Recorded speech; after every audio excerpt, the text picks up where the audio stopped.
Aviator.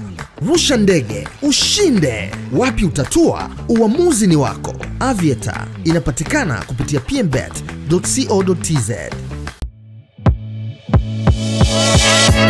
Msanii wa muziki kutokea hapa nyumbani Tanzania, Vanny Boy Rayvanny, usiku kwa mkia leo alikuwa huko Dubai, ambapo lilifanyika tamasha lililopewa jina la Untold Dubai's Mega Festival, ambapo lilikuwa likiwashirikisha baadhi ya wasanii wakiwemo Nora Fatehi. Kiukweli nimefuatilia baadhi ya comments na watu wengi wanampongeza sana Rayvanny kwa namna ambavyo anavyozidi kuipeperusha vema bendera ya muziki wa Tanzania. Na kiukweli Rayvanny ni moja ya wasanii wachache sana kutokea kwenye ukanda huu wa Afrika Mashariki ambaye amepata nafasi au ametumbuiza kwenye majukwaa makubwa duniani. Nikirudi mwaka 2022 Rayvanny alipanda kwenye stage moja na mkali wa muziki Maluma. Lakini pia tukirudi kwa nchi hizi nyingine, Rayvanny amepanda kwenye stages kubwa sana. Hii inapelekea baadhi ya watu kusema kuwa Rayvanny inawezekana kuwa akani moja ya wasanii kutoka Tanzania ambaye ama anaweza kando msanii wa kwanza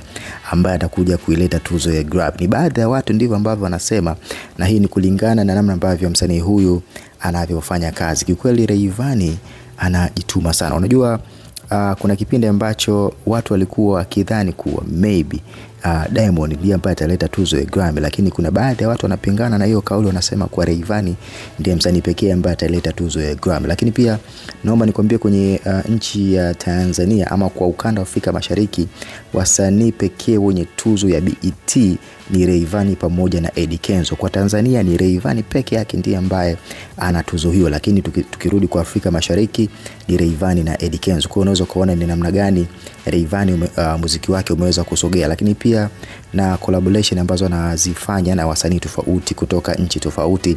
Mfano hivi karibuni ameachia Tetema ameachia kwa amemshirikisha Nora Fatehi. Nora Fatehi ni moja ya wasanii wakubwa sana na wanapendwa sana nchini India, na kama ambavyo unaweza kutazama ngoma ile kwa YouTube iliweza kuvunja rekodi kwa kutazamwa na watu wengi zaidi kwa muda mchache. Lakini pia tukirudi kwa wenye mwaka 2022-21 kupitia wimbo huu wa Tetema ambao alifanya na Malume, ni nyimbo ambayo pia iliweza kupenetrate kinoma noma. Kwa hiyo unaweza kuona ni namna gani Rayvanny anajaribu kulitafuta soko la kimataifa, au sio? Sasa mimi nakuacha ukatazame hii show ambayo Rayvanny aliifanya huko Dubai usiku kwa mkia leo.